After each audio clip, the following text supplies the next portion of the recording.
sebelumnya Mbak Zawa pernah melakukan proses konseling belum dari SMA, SMP? Kalau saya belum pertama kali ini. Tapi pernah dengar tentang konseling nggak?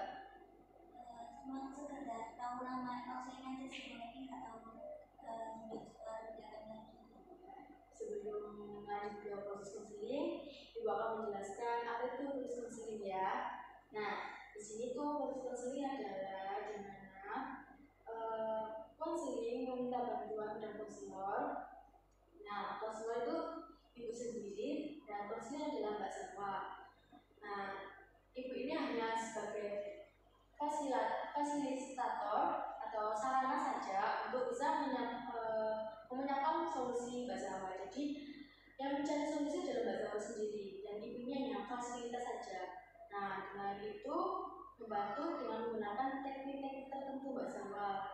Nah, ada juga kok kode etik dari konseling ini. Nah, seperti asas kerahasiaan. Nah, di mana itu data-data Mbak Zawa atau data konseling tidak akan tersebarluaskan. Jadi Mbak Zawa jangan khawatir untuk bercerita pada ibu, tidak akan ibu sebarkan kemana-mana karena sudah ada termasuk kode akses atau kode etika. Nah, ada juga asas kesukarelaan. Nah, seperti Mbak Zawa datang kemarin ini juga termasuk asas kesukarelaan tanpa ada unsur keterpaksaan. Dan Mbak Zawa bercerita dengan sukarela Mbak Zawa. Nah, yang ketiga yaitu asas keterbukaan. Nah, di mana ibu harap Mbak Zawa bisa menceritakan semua permasalahan Mbak Zawa sehingga ibu bisa mencari solusi, hingga menemukan solusi jika Mbak Zawa menceritakan semua dengan terbuka tanpa ada rasa-rasa untuk menutupi. Jadi Mbak Zawa harus berperan aktif dalam proses konseling ini. Apakah Mbak Zawa sanggup? Nah, di sini juga ibu memberikan kontrak waktu. Nah, di mana proses konseling ini saya diberi beberapa menit, antara 20 menit atau 30 menitan. Nah, jika proses konseling ini belum diselesaikan, maka akan dilanjut ke pertemuan berikutnya atau minggu depan. Apakah Mbak Zawa mengerti? Mengerti, Bu. Nah, jadi untuk permasalahan Mbak Zawa bisa diceritakan ada permasalahan apa sehingga Mbak Zawa datang kemari? Jadi, Bu, saya kan punya teman dekat. Saya teman dekat ini sering sekali ngajak saya itu pergi keluar, ngajak main, apalagi ketika tidak memiliki kegiatan di rumah itu mereka suka ngajak keluar gitu. Kan dari sisi saya kan udah semester 5 nih, Ibu. Dan di semester 5 ini saya memiliki banyak tugas. Nah, jadi saya tuh kadang tuh tugas saya belum selesai, tapi saya tuh nggak mau menolaknya tuh, dan saya ketika saya ajak main itu gimana? Saya tidak berani nolak, Bu. Gitu ya. Jadi teman-teman Mbak Zawa ini semua sering ya ngajak Mbak Zawa keluar gitu ya? Iya, lumayan sering. Kalau boleh tahu seberapa sering sih Mbak Zawa main sama temannya Mbak Zawa? Seminggu itu bisa 4 kali, Bu. Apalagi ketika weekend itu pasti mereka ngajak keluar. Oh, jadi setiap hari weekend kayak Sabtu Minggu nggak keluar gitu ya? Ya, padahal di weekend pun kadang tuh saya masih ada tugas juga gitu. Terus dampak seperti apa sih Mbak Zawa setelah kayak menerima ajakan teman Mbak Zawa tadi? Yang Mbak Zawa dapatkan? Ini sih saya jadinya mainnya kurang nyaman, Bu. Saya jadi memikirkan tugas saya juga yang belum saya kerjakan, tapi saya juga harus dituntut untuk menanggapi apa yang mereka bicarakan juga. Jadi saya agak sedikit rasa keberatan ketika bermain itu. Emang pernah nggak Mbak Zawa pernah kayak menolak ajakan mereka? Apakah kamu pernah menolak ajakan teman Mbak Zawa?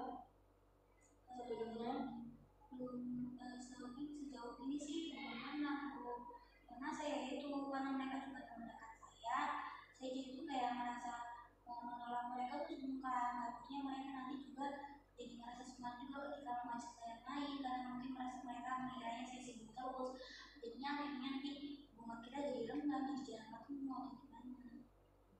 Ya, itu tahu perasaan Mbak Zawa, ya Mbak Zawa yang alami tadi.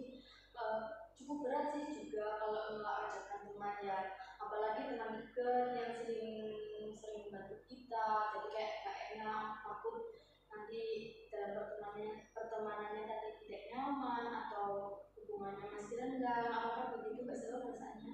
Iya, benar. Jadi kira-kira Mbak Zawa tahu nggak temannya Mbak Zawa yang apa yang Mbak Zawa inginkan gitu, kayak Sepertinya sih belum tahu ya, karena ya saya itu tadi, karena saya juga nggak pernah bilang, ya udah. jadi belum pernah ya Mbak Zawa ya, belum pernah kayak mengungkapkan pendapat Mbak Zawa atau keinginan Mbak Zawa pada teman Mbak Zawa. Nah, maka sebaiknya ini Mbak Zawa apa yang dilakukan oleh Mbak Zawa kalau belum pernah? Sebenarnya saya ingin bilang ingin menolak ketika emang saya tidak bisa, saya bilang kalau emang saya tidak bisa, tapi ya itu belum bisa juga melakukan penolakan itu. Dari dampak tadi Mbak Zawa kayak dampak tadi ya, kayak Mbak Zawa kan tidak pernah melakukan penolakan ada teman. Apa sih yang didapatkan setelah melakukan ajakan teman tadi? Ketika melakukan ajakan teman itu tadi ya itu saya jadi tidak nyaman ketika main, sedih kepikiran sana sini, Terus tapi ya saya juga berusaha, ya saya juga kepikiran tugas saya, tapi saya dipaksa untuk enjoy untuk melakukan apa yang mereka lakukan ketika kita bermain. ya.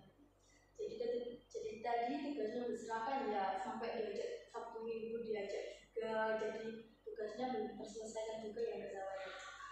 Baik, ini dari cerita Mbak Zawa ini tadi, ini termasuk perilaku permasalahan, yaitu termasuk perilaku tidak asertif.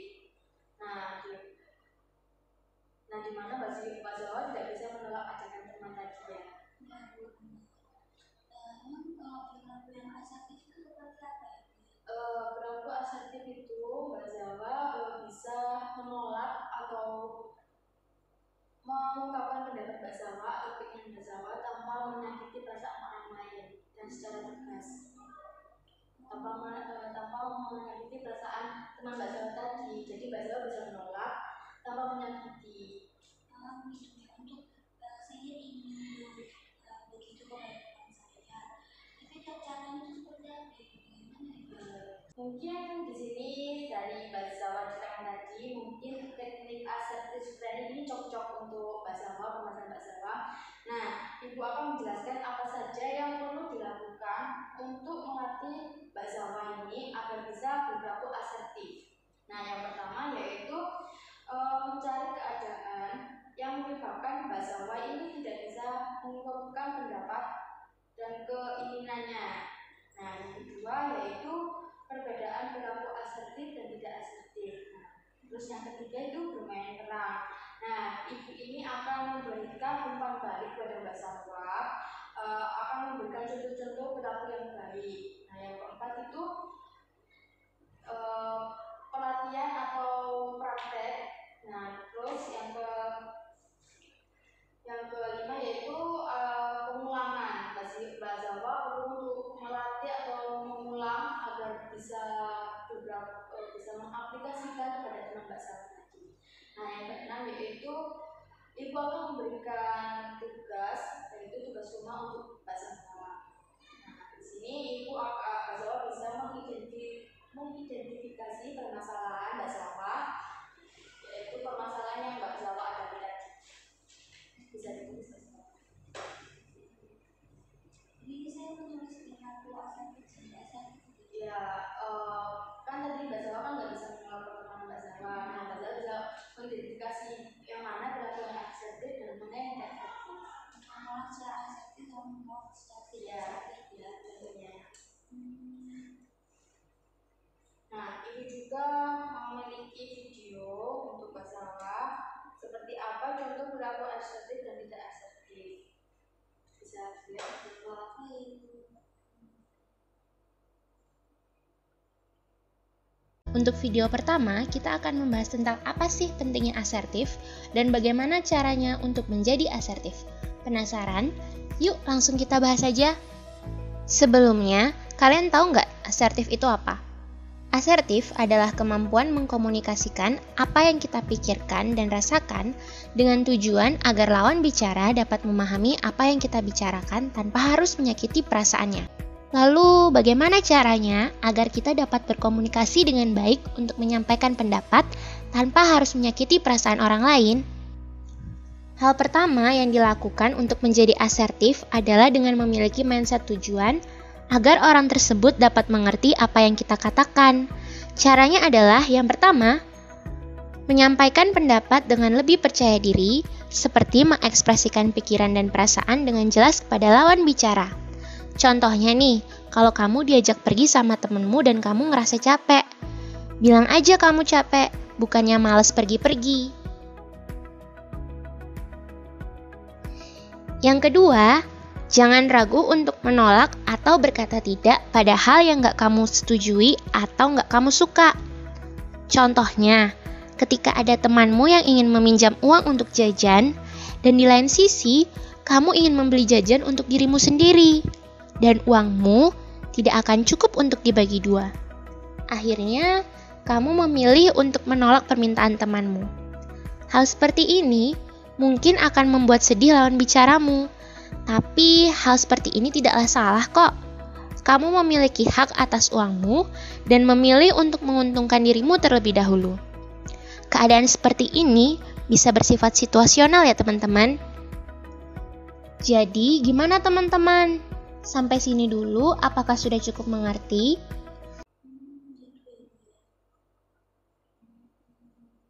Dari video ini apakah Mbak Zara sudah paham? Sudah mulai paham. Oke, bisa dilanjutkan.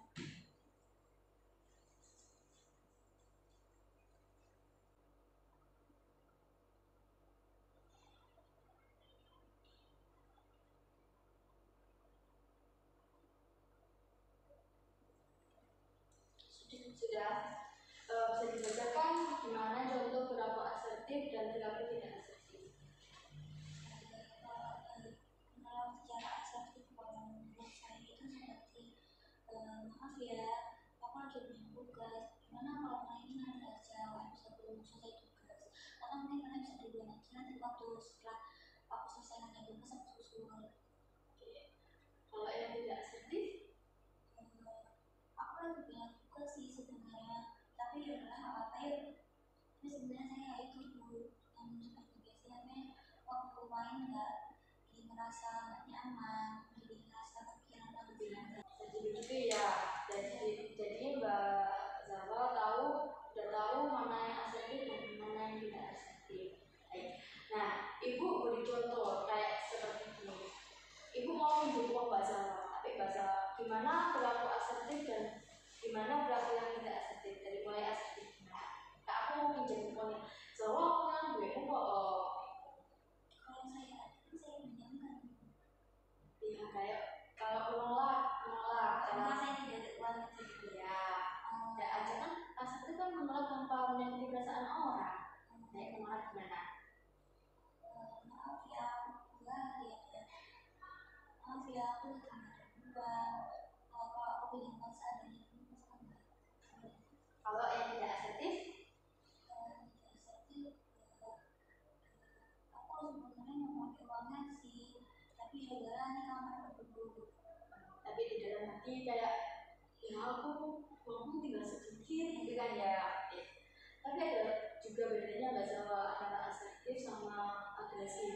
Nah, kalau agresif ini kayak dia itu lebih ke kan gak ada duit dia tapi ya aku butuh nih kayak gitu lebih ke menyakiti perasaan orang itu namanya agresif.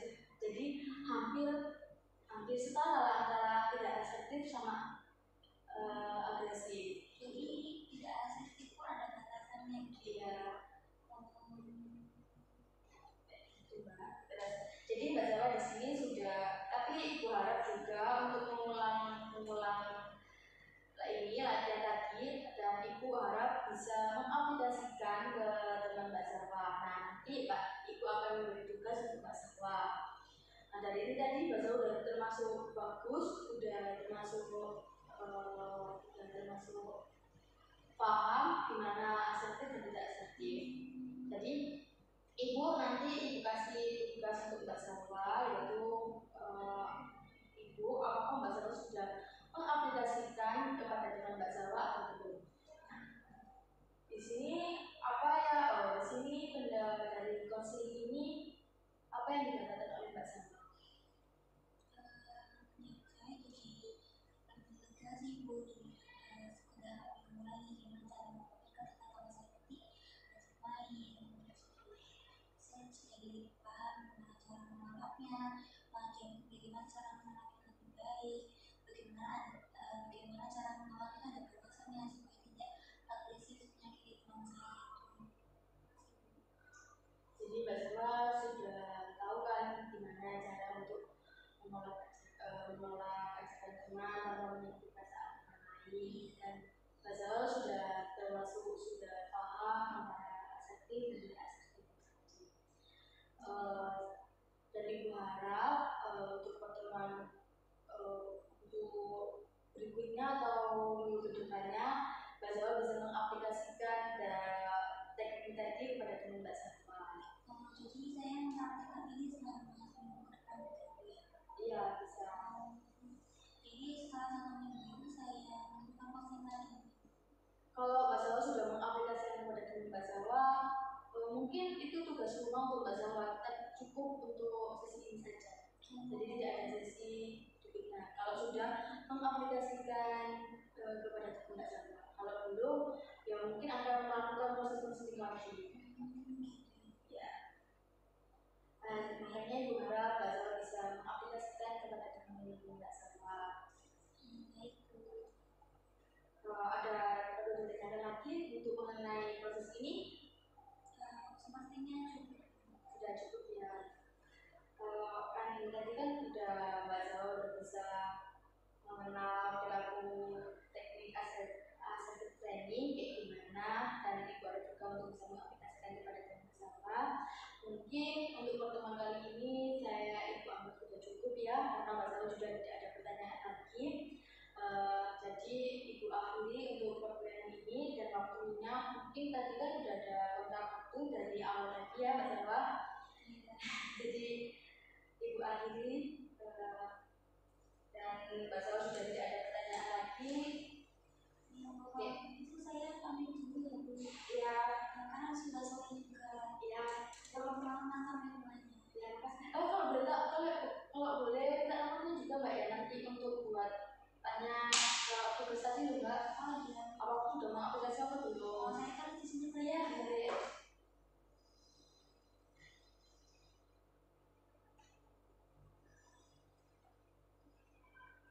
Oke, terima kasih Mbak.